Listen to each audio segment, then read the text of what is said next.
ಬೆಂಗಳೂರಿನಲ್ಲಿ ಸುರಿದಂತಹ ಧಾರಾಕಾರ ಮಳೆಯಿಂದಾಗಿ ಸಾಕಷ್ಟು ಅವಾಂತರಗಳೇ ಸೃಷ್ಟಿಯಾಗಿದೆ. ಭಾರೀ ಮಳೆಯಿಂದ ಕೆರೆಯಂತಾಗಿದ್ದಾವೆ ರಸ್ತೆಗಳು. 8ನೇ ಮೈಲಿಯಲ್ಲಿ ಕೆರೆಯಂತಾದಂತಹ ರಾಷ್ಟ್ರೀಯ ಹೆದ್ದಾರಿ ರಸ್ತೆ ಮೇಲೆ ನೀರು ನಿಂತಿದ್ರಿಂದ ವಾಹನ ಸವಾರರು ಪರದಾಟವನ್ನ ಪಟ್ಟಿದ್ದಾರೆ.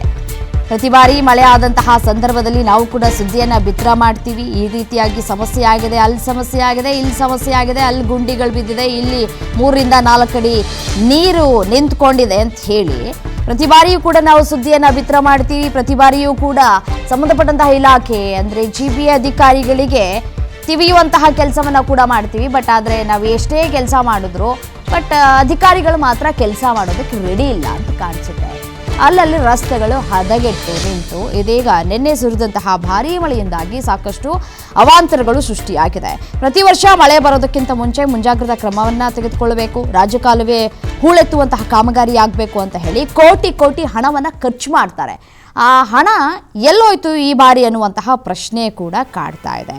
ರಸ್ತೆಗಳು ಅಥವಾ ಈಜು ಕೊಳಗಳು ಅನ್ನುವಂತಹ ಪ್ರಶ್ನೆಗಳು ಮೂಡ್ತಾ ಇದೆ. ಬೆಂಗಳೂರಿನ ಪ್ರಮುಖ ರಸ್ತೆಗಳಲ್ಲಿ ಸರಿಯಾದಂತಹ ಡ್ರೈನೇಜ್ ವ್ಯವಸ್ಥೆ ಸರಿಯಾಗಿಲ್ಲ. ಅಂದರೆ ಒಳಚರಂಡಿ ವ್ಯವಸ್ಥೆ ಐತೆಯಲ್ಲ ಅದು ಸರಿಯಾಗಿ ನೀರು ಹೋಗಲ್ಲ. ಅಲ್ಲಿ ಕಳಪೆ ಕಾಮಗಾರಿಯಿಂದಾಗಿ ರಸ್ತೆಗಳು ಕಿತ್ತು ಹೋಗ್ಬಿಟ್ಟು ಗುಂಡಿಗಳು ಬಿದ್ದಿದ್ದಾವೆ. ಆ ಗುಂಡಿಗಳಿಗೆ ಬಿದ್ದು ಜೀವ ಹೋದ್ಮೇಲೆ ಅಧಿಕಾರಿಗಳು ಎಚ್ಚೆತ್ತುಕೊಳ್ಳುವಂತಹ ಕೆಲಸವನ್ನು ಮಾಡ್ತಾರೆ. 1 ಲಕ್ಷನೋ 2 ಲಕ್ಷನೋ ಪರಿಹಾರ ಕೊಟ್ಟು ಕೈ ತೊಳ್ಕೊಳ್ತಾರೆ. ಇಷ್ಟೇ ಮಾಡೋದು ಅಧಿಕಾರಿಗಳು, ಬೇರೆ ಏನಾದರೂ ಮಾಡ್ತಾರಾ?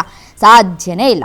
ನೋಡಿ, ವಾಣಿಜ್ಯ ಕಟ್ಟಡಗಳು ಯಾವ ರೀತಿಯಾಗಿ ಕುಸಿತವನ್ನು ಕಾಣ್ತಾ ಇದ್ದಾವೆ ಅನ್ನೋದನ್ನು ನಾವು ಗಮನಿಸ್ತಾ ಇದ್ದೀವಿ. ಇತ್ತೀಚೆಗಷ್ಟೇ 2-3 ಘಟನೆಗಳು ನಡೆದಿದ್ದಾವೆ. ಆದರೂ ಕೂಡ ತಲೆ ಕೆಡಿಸ್ಕೊಂಡಿಲ್ಲ ಅಧಿಕಾರಿಗಳು. ನೋಡಿ, ಮಳೆ ಆಗಿದೆ, ಖುಷಿ ವಿಚಾರ ಆಯಿತು, ಮಳೆ ಆಗಬೇಕು, ಕುಡಿಯೋದಕ್ಕೆ ನೀರು ಬೇಕು, ಮಳೆ ಬೇಕೇ ಬೇಕು ನಮಗೆ. ಬಟ್ ಆದರೆ ಆ ಮಳೆಯಿಂದ ಆಗುವಂತಹ ಅವಾಂತರಗಳಿಗೆ ಯಾರು ಹೊಣೆ? ಆಟೋಗಳನ್ನ ನೀವು ನೋಡ್ಬೋದು. ಆಟೋ ತಿರುವನ್ನು ತೆಗೆದುಕೊಳ್ಳುವಂತಹ ಸಂದರ್ಭದಲ್ಲಿ ಮುಕ್ಕಾಲು ಭಾಗ ಬಾಗೇ ಬಿಡುತ್ತೆ, ಭಯದ ವಾತಾವರಣ ಸೃಷ್ಟಿಯಾಗುತ್ತೆ, ಗುಂಡಿಗಳು ಬಿದ್ದಿದ್ದಾವೆ. ಇದೆಲ್ಲದಕ್ಕೂ ಕೂಡ ಯಾರು ಹೊಣೆ ಅಂತ ಹೇಳಿ. ನೀರು ಹೋಗೋದಕ್ಕೆ ಸರಿಯಾದಂತಹ ವ್ಯವಸ್ಥೆ ಇಲ್ಲ, ಅಲ್ಲಲ್ಲಿ ನೀರು ನಿಂತ್ಕೊಳ್ಳುತ್ತೆ. ಮಳೆ ಬಂದಾಗ ಬಂದು JCBನ ನಿಲ್ಲಿಸ್ಬಿಟ್ಟು ಫೋಟೋಗೆ ಪೋಸ್ ಕೊಡೋದು ಮಾತ್ರ ಗೊತ್ತು. ನಾವಿಲ್ಲಿ ಕ್ಲೀನ್ ಮಾಡ್ತಾ ಇದ್ದೀವಿ, ಕೆಲಸ ಮಾಡ್ತಾ ಇದ್ದೀವಿ ಅಂತ ಹೇಳಿ ಫೋಟೋಗಳು ಪೋಸ್ ಕೊಡ್ತಾರಷ್ಟೇ.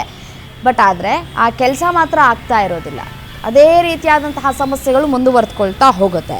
ಪ್ರತಿ ಮಳೆಗಾಲದಲ್ಲೂ ಬೆಂಗಳೂರು ಮತ್ತು ಮುಳುಗೋಗುತ್ತೆ ಅಂತ ಹೇಳಿ ಗೊತ್ತಿದ್ರೂ ಕೂಡ ಅಧಿಕಾರಿಗಳು ಕುಂಭಕರ್ಣನಂತೆ ನಿದ್ದೆ ಮಾಡ್ತಾ ಇರ್ತಾರೆ ಅಂತ ಕಾಣಿಸುತ್ತೆ. AC ರೂಮಲ್ಲಿ ಇರ್ತಾರೆ, ಆರಾಮಾಗಿ ಎಂಜಾಯ್ ಮಾಡ್ಕೊಂಡು ಆರಾಮಾಗಿ ಕೂಲಾಗಿರ್ತಾರೆ. ಅವ್ರಿಗೇನು ಏನಾದರೂ ಹಾಳಾಗೋದ್ರೆ ನಮಗೇನು, ನಾವು ಸೇಫಾಗಿದ್ದೀವಾ ಅಷ್ಟು ಮಾತ್ರ ಯೋಚನೆ ಮಾಡ್ತಾರೆ. ನಿದ್ದೆ ಮಾಡೋದು ಬಿಟ್ಟು, ಕುಂಭಕರ್ಣದ ರೀತಿಯಾಗಿ ನಿದ್ದೆ ಮಾಡೋದು ಬಿಟ್ಟು ಹೊರಗಡೆ ಬನ್ನಿ. ಏನಾಗ್ತಾ ಇದೆ, ಜನಸಾಮಾನ್ಯರ ಪರಿಸ್ಥಿತಿ ಹೇಗಾಗಿದೆ? CM ಅವರು ಈಗಾಗಲೇ ಎಚ್ಚರಿಕೆಯನ್ನು ಕೂಡ ಕೊಟ್ಟಿದ್ರು, ಯಾವುದೇ ಸಮಸ್ಯೆ ಆಗಬಾರ್ದು ನೋಡ್ಕೊಳ್ಳಿ ಅಂತ ಹೇಳಿ. DK ಶಿವಕುಮಾರ್ ಅವರು ವಾರ್ನಿಂಗ್ ಪಾಸ್ ಮಾಡಿದರು, ಜನರ ಸಮಸ್ಯೆಗಳನ್ನು ಆಲಿಸಿ ಅಂತ ಕೂಡ ಹೇಳಿದರು. ಬಟ್ ಆದರೆ ಅದು ಯಾವುದೇ ರೀತಿಯಾದಂತಹ ಕ್ರಮವನ್ನು ತೆಗೆದುಕೊಂಡಂತೆ ಕಾಣಿಸ್ತಾ ಇಲ್ಲ. ಇನ್ನಾದರೂ AC ರೂಮ್ಗಳಿಂದ ಹೊರಗಡೆ ಬಂದು ಮೈ ಕೊಡವಿ ಸ್ವಲ್ಪ ಕೆಲಸ ಮಾಡಿ.